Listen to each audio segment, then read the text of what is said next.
All right. Well, good evening, everybody. Welcome to Speaking of Zane, where we seek to keep his memory alive by speaking his name.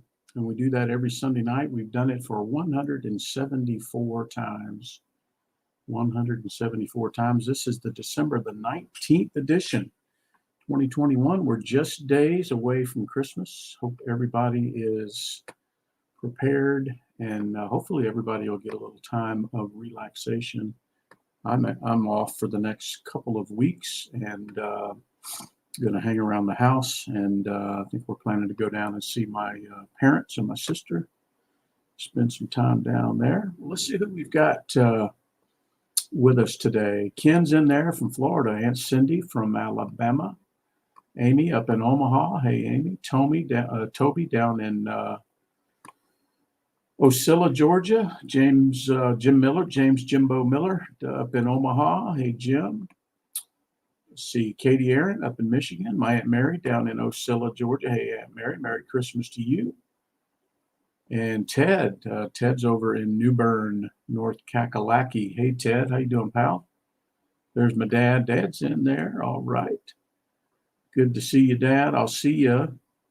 I don't know when I'm going to see you. We're sort of still settling on exactly when we're going to come down to visit, but I cannot wait to get down there and sit on that new front porch that you and Cody have constructed.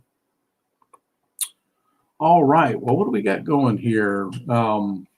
There's Brenda Lusk. Hey, Brenda, up in Michigan. Pretty good representation of the Speaking of Zane group from all across the country. Lorie should be on. She's downstairs looking after Everett. Our daughter Hannah's at work, so Everett's hanging out with her today, and they are downstairs.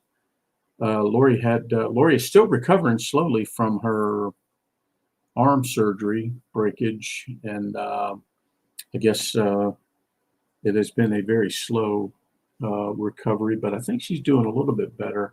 She has been out and about. She was well enough this week that I may have mentioned this last week, but she was able to deliver just a wide variety of supplies to the Cherokee County Homeless Organization this past week. She had her whole back of her van was full. She didn't have a van. She's got an SUV-like thing. But anyway, the whole back of it was full. And she delivered that this week. So that was nice. And she was going to come on tonight and share a little bit about Christmas with Zane. But I think she might wait and do that next week. She was running up against the clock out. Had to run and get Everett and hit the grocery store and a couple other things. So. But she wants to share a little bit about what Christmas was like with Zane. So we'll give her that opportunity at some point whenever she wants to. There's Matt Aaron up in Michigan. Hey, Matt, how are you? All right, well, let's see. We had the big news this week for us was Wreaths Across America. Wreaths Across America. We've been talking about it for 6 months or more. And finally, that was this past weekend. And here in Georgia, at Georgia National Cemetery, where Zane is, they spread it across 2 days. Most of the cemeteries across the country do it on the one day. And this year it was December the 18th, yesterday, Saturday. And I want to share a little bit about that. I know some of you were in attendance. But they here in Georgia, they did a distribution session on Friday, and the thinking was they want to accommodate any family members best they can. So they set aside Friday really for family members that want to place a wreath at their loved one's headstone. And so we got out there early. Lorie and I and our little grandson Everett, we got out there, and we might have been out there by 8 o'clock. The wreath placement doesn't start until 9 a.m. for Georgia National, so we wanted to get there early for two reasons: to be able to park in section 11, so we didn't have to hoof it like we've had to do in years past.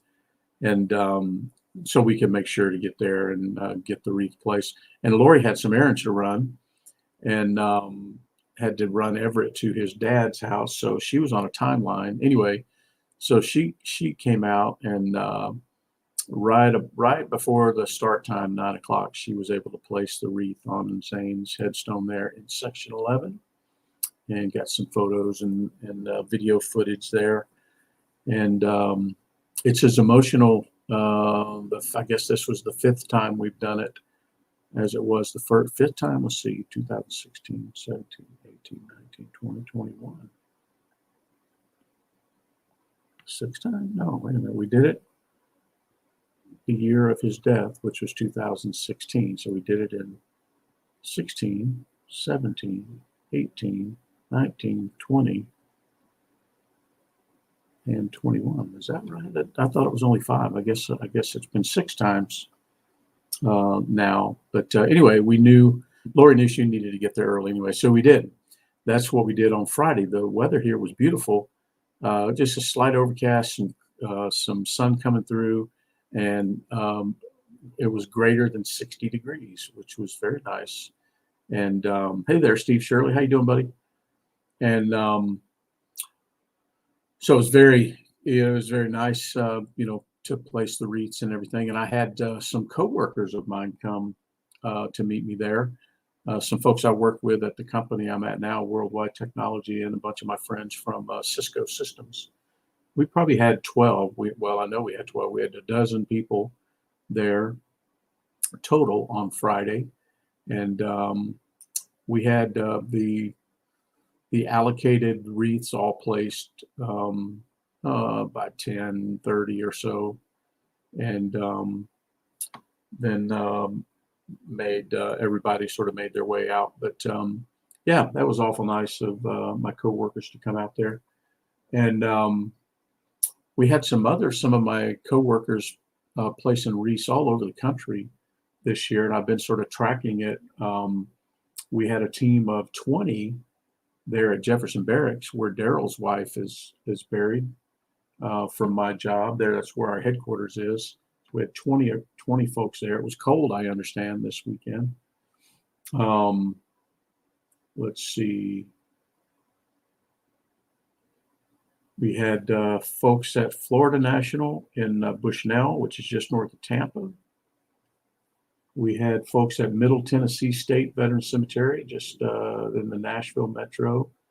We had several groups at Arlington. I'm still waiting to see the figures there. We've got quite a contingent in the DC, Virginia area. And I heard from one of the ladies who visited Arlington, but there were several groups, and they had to register for different times. They had to register at different gates, and it was just a variety. So we had a bunch of people there. We had some folks that are in Austin, Texas. I forget the name of the cemetery there. And then we had some folks at a little cemetery in Ohio. And then I had one of my coworkers, her and her husband, went to Leavenworth, the Leavenworth National Cemetery there in Fort Leavenworth, Kansas. And then, of course, Omaha National. Amy posted some pictures from Omaha National yesterday, and she visited our friend and fellow crewmate, Todd Vanderwerken. Thank you, Amy, for posting those. Looked up, it was cold in Omaha too. And of course, Omaha, that cemetery kind of sets up on a rise. And so that wind just comes whipping right across there, I know. But anyway, great Wreaths Across America. I've been listening to the Wreaths Across America radio broadcast off and on for the last few days to kind of get in the spirit. But anyway, great. I'll be putting together a little, at my work, I'll be putting together a little video montage of all the locations that were visited, and tallying up the number of people and stuff like that. So that was a lot of fun. All right, well, let's see. They did that, by the way. There was, I didn't realize this until this past week, but there were wreaths being placed at over 3,100 locations this year. And I think a new one was on the island of Guam. I think that was new for this year. But anyway, great thing that Wreaths Across America does. Remember, their slogan is remember, honor, and teach. And there was plenty of that going on.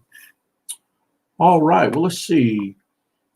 We don't have one tonight, but remember, anytime anybody wants to fill the category of Veteran Spotlight, we're gonna have an opportunity every Sunday night for anybody who wants to share about their military service or about a family member's military service. And I gave you some ideas about that last week. Things that might be applicable would be, what branch did you serve in? What years did you serve in? What was your job? Where were you assigned? Where did you deploy? What are some of the most memorable things? And that got us on a whole nother discussion about bringing back things on the airplane. So we'll do that. We'll do that some week too. You guys be thinking about things that you smuggled back to your home country, and I'm putting together a list of my own, and maybe there's some interesting stories around that. All right, well, let's see here. The hat of the week. Hat of the week always has something to do with what the heck I'm doing, or what I'm going to be doing, or anything like that. And I've worn this hat for the hat of the week probably more than any other hat, but it was Zane's hat. This was one that Zane wore. You can see pictures of him wearing this hat, but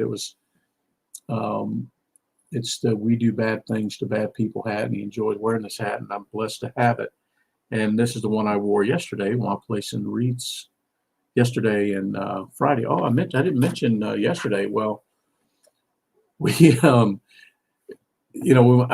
explained to you on Friday everything we did on Friday. Well, I went back out on Saturday because they had the second day. There were more people there this year than there ever have been. I mean, the parking was incredible. The number of cars, and you know what? I was so surprised because it was first of all, it was early. The start time was 0900, and this cemetery is like 45 miles north of Atlanta.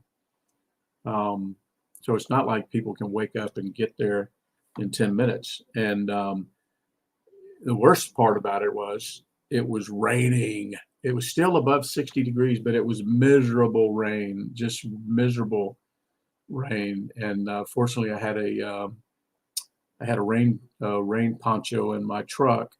And anyway, so I went back out there because I thought that with the news of the rain that maybe some people wouldn't show up. But that didn't deter.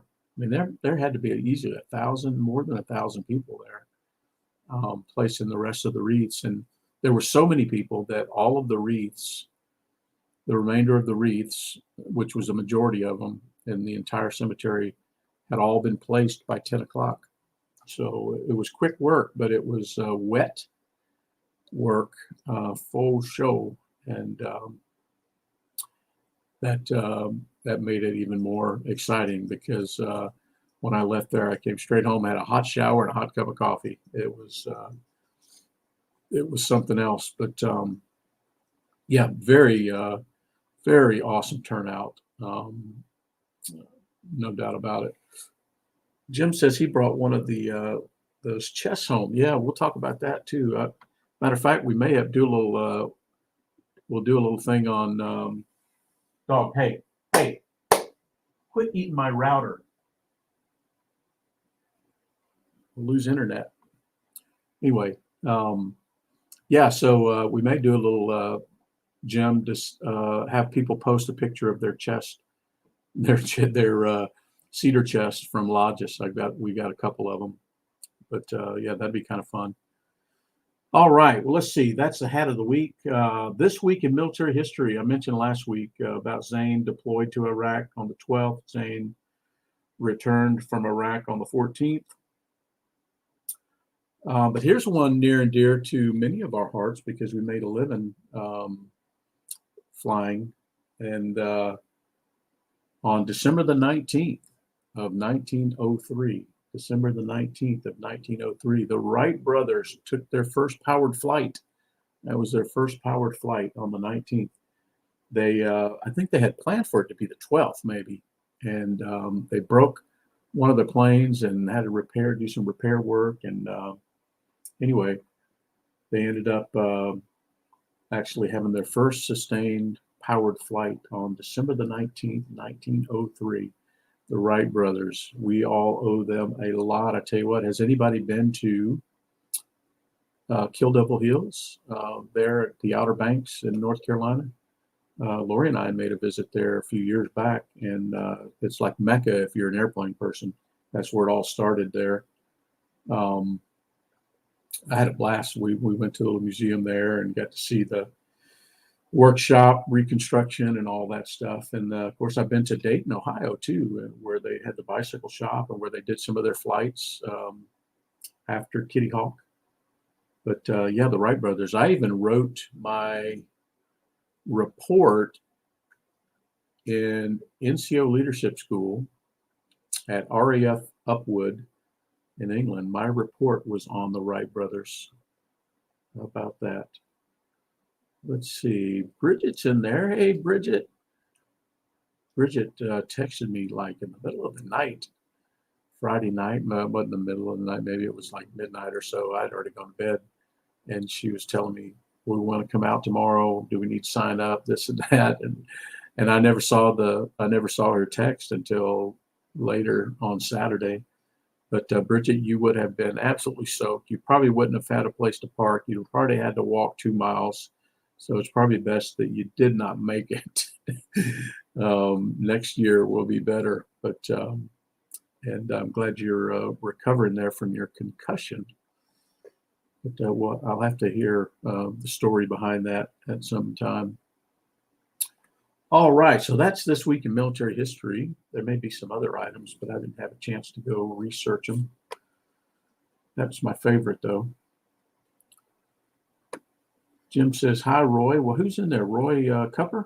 Roy Cupper? Hey, Roy. All right. Well, let's go to the Veteran Cemetery Challenge since we're talking about the Veteran Cemetery Challenge. Actually, that's a good segue into some items that we found out there at Zane's headstone. It's probably been 2 weeks since either one of us had been out there. And Lorie got over to the headstone before I did, and she found some items. You know, people will visit and leave items, and we've started a collection of those things. And oh, Bridget, don't be sorry. No. Don't be sorry at all. But anyway, so Lorie gets over to his headstone and finds some items here that people have left. Maybe one night I'll gather them all up and kind of walk you through the catalog of things. But there's a little rock here that somebody had placed. I think there's a significance to placing rocks or stones. I don't remember what it is, but you can see that one. Well, no, it didn't break. Okay. And then very interesting, one of the most interesting things that anyone has left is this deck of cards. You can see that they succumb to the rain. But it's an interesting deck. I did a little research. It's called, if you're a card person, maybe you've heard of this brand before. I never had. I just heard of the old bicycle brand. This is a little more upscale brand of playing cards called High Victorian.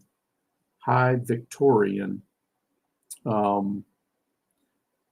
It has a very ornate packaging. Oops, let me, like Victorian. That's, I guess, where the name comes from. But it's a very ornate case pack that they come in, and I did a little research on it. They're produced by a company called Theory 11, I think it is. Theory 11, yeah, Theory 11. But just interesting story behind the cards. Each card has well, there's the back of the case, but each card, each of the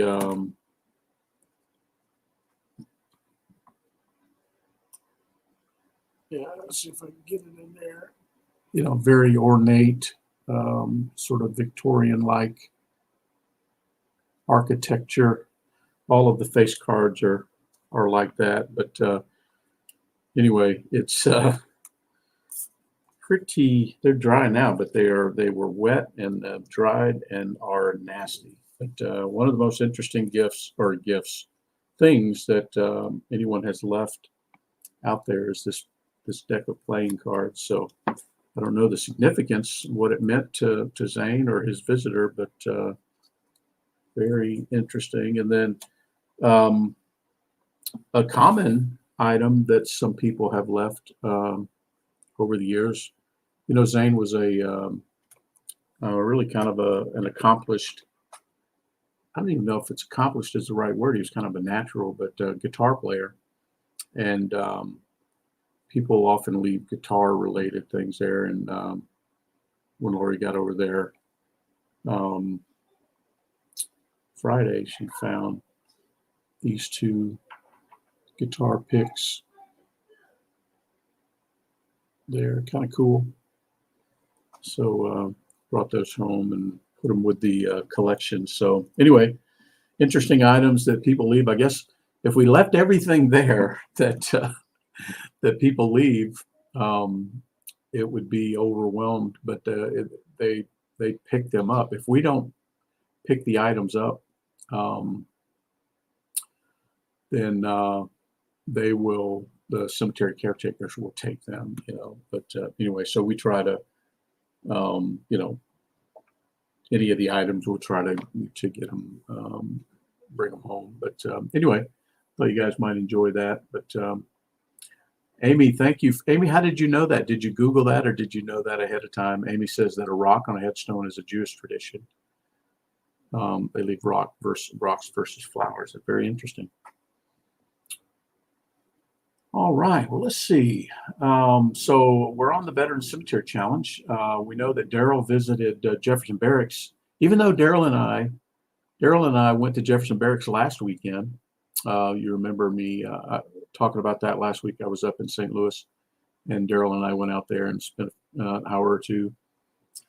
He went back out there early in the week, and then again he went out there for Wreaths Across America. He placed 14 wreaths at people that he knew, including his wife Wanda, of course. So Daryl was out there a bit, and I don't think he bumped into my coworkers out there this year, but that's a big. Jefferson Barracks is huge, one of the biggest I've ever visited. And then, of course, Amy went to Omaha. Guy and Lorie on Friday, Guy on Saturday, and then here's an interesting one. Dan Stussy made a visit to the Offutt Air Force Base Cemetery there, down over by the Weary housing, by the back gate there. What was that called? Was that gate 7 or no? That's Keesler. I forget what gates that's called by Hams, but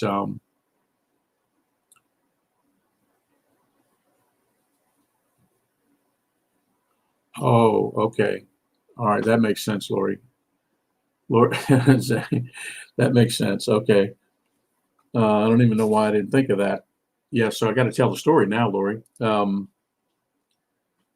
Zane just had something about throwing things ever since he was a little guy. I mean, I may have talked about it before, but he would throw rocks and baseballs and any kind of balls. And he's thrown rocks through the window. Whose van was it, Lorie, that either Lorie's van or Lorie's mom's van, I can't remember. He threw a rock and busted the window out. He threw a potato at Tyler, and Tyler dodged it, and it broke the glass out, broke the door glass out. He's broken the glass down in the basement there.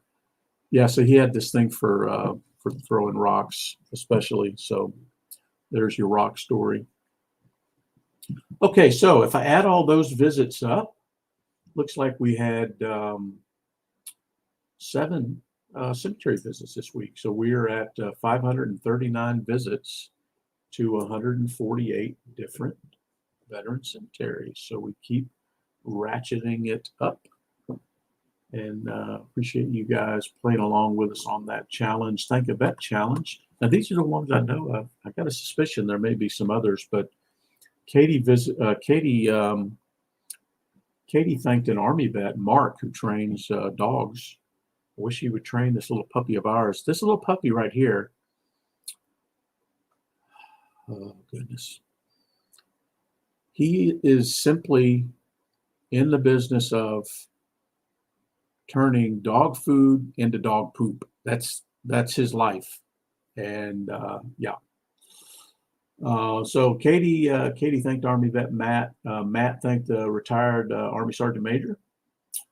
Daryl thanked a young Marine this morning on his way to. Daryl's not with us tonight, but Daryl had to run to Wisconsin to attend the funeral of a friend of his that he served with in the Air Force. I forget his name, but Daryl had to run up there. And Daryl, on his way, he stopped at the gas station. He said he saw a young Marine that was dressed in his dress blues, and got a chance to say thank you. Lorie thanked, I think this was today, Lorie thanked a retired Air Force colonel and his wife. Where did she say they were at? They were ringing bell ringers. They were bell ringers, doing a bit like my Aunt Paula does for the Salvation Army. And then I thanked two at Wreaths Across America. So if I add all that up, 2, 3, 4, 5, 6 thank yous this week, which takes our count up to 1,216. How about that? 1,216. We are 16 beyond our 1,200 mark, and we used that to raise some money for My Warrior's Place, which was kind of cool. Ken issued a challenge for us, and we met that challenge a couple weeks ago. All right, let's see. Yeah, you're right, Katie. He is a little puppy, but what he makes up in quantity what your dog frequency instead of quantity. It's frequency instead of quantity. Your dog is absolutely huge, Katie. That's an incredible beast. All right. So good job on the challenges. I mentioned the veteran spotlight. We're going to, whenever you have a veteran you want to talk about, even if it's your husband or your spouse or your father or your grandfather, let me know and you will have an opportunity to do that. All right. Well, let's see. I found out I'm always trying to watch for new organizations that are doing great stuff for veterans and service members, their families. And Ken found one. And Ken, I don't remember what the circumstances were, but there's a group called Mighty Oaks Foundation. Mighty Oaks Foundation. I need to check them out, but they're sort of a veteran recovery program. They provide veteran recovery programs and support, but sounds like a worthy organization there. Ken will have to do a little more research on them, but good stuff. I didn't see that we had any service members killed this past week, either in action or exercises or whatever, but that's good. All right. Well, we're going to make it through very quick tonight. And I will say, though, one thing on that category. Now, it's not really in that category, but I noticed this last week. And it's really a shame, and I have mixed emotions about it, as you might imagine. I think all of you probably do. The military began the process of discharging service members last week for refusing to take the vaccine. I never thought we'd come to that, but we certainly have. It's a tough one for us in the military because we took a lot of crap. We didn't know any better. We lined up and they pumped us full of all kind of garbage that we didn't care about then. We didn't think we had a choice. But I think this one I think you can find a lot of reasons why it's different this time. So I guess we'll just see how it plays out. But I feel bad for them. You know, I just don't know. I feel terrible. It's a terrible situation all around, no doubt about it. All right. Well, Matt and Kate, we continue to pray for certain first class Gibbs. Hope he continues to improve. Thank you for putting those periodic updates on the Speaking of Zane Facebook group for sure. All right. Well, what do we got going this week? I'm off this week. I'm doing some stuff around the house that I've neglected for a bit. We're going to go visit my folks. Let's see. Did I mention I'm doing some things around the house that I've neglected? And we might decorate the tree. We might decorate the Christmas tree this week. We're thinking about it. You know, in the old days, they didn't do it till Christmas Eve, so maybe we're just traditionalists. I don't know. We'll see. But anywho, well, thank you, everybody, for joining us. And hope everyone has a wonderful Christmas on Saturday, Christmas Eve. And, we'll look forward to seeing you right back here Sunday night. Now, there's a chance that we might move it out to Monday. We'll see. I've got to get with Lorie and solidify our travel plans down to see my folks. My mom's birthday is on Sunday, the 26th. So I don't know, maybe we surprise my mom, Lorie. I don't know, but I'm open-minded. If that's true, then maybe we'll postpone Speaking of Zane for the holiday and do it another night. But speaking of birthdays, our oldest son, Tyler, who you've heard us talk about, keep him on your prayer list, please, please, please, please, please. He will turn, what, Lorie? 36. Oh my God. He will turn 36, I think, on the 21st. So Tyler was born. Lorie and I were mere babies, and Tyler was born at RAF Lakenheath, where the hospital was located. You guys that served with me over there know exactly where it is. For the others, it was probably a 5-mile drive between Mildenhall and Lakenheath. Mildenhall is where we were based. Lakenheath had the commissary, the BX, the hospital, most of the amenities, eventually a Burger King. Anyway, Tyler was born there after about 53 hours of labor. It was the toughest 53 hours of my life.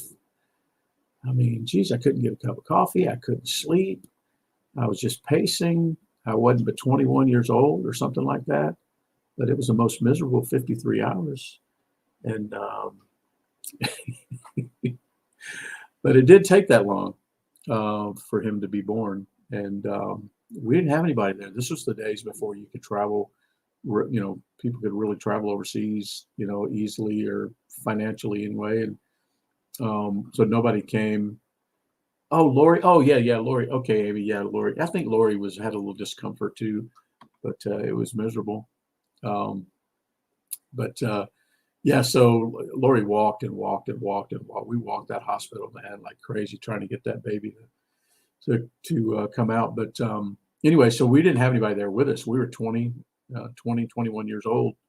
And, we barely know what caused it, let alone what was going to happen when he was born. But the other kind of goofy thing was Lorie was still in the Air Force, and a guy she worked with, Bob Merriman's wife, Lorie and his wife, Lorie, became good friends. And Lorie and Lorie Merriman evidently got pregnant at the same time because the babies were born at the same time.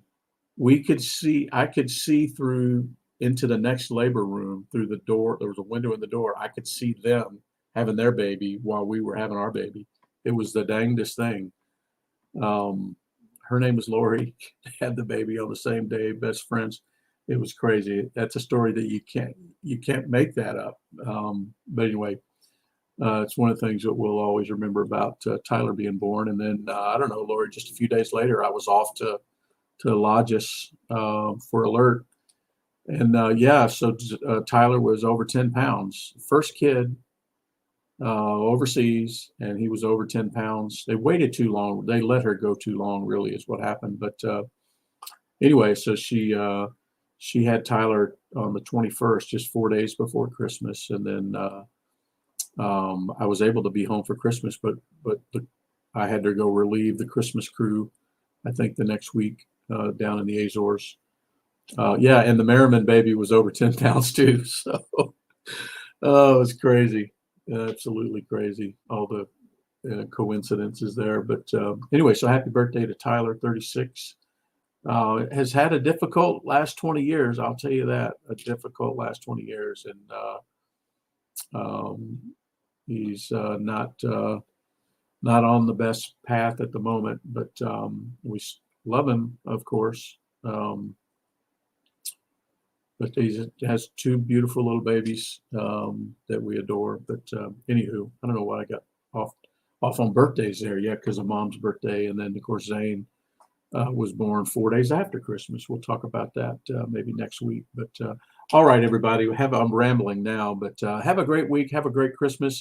I will let you guys know whether we do Speaking of Zane next Sunday night or if we do it on Monday night.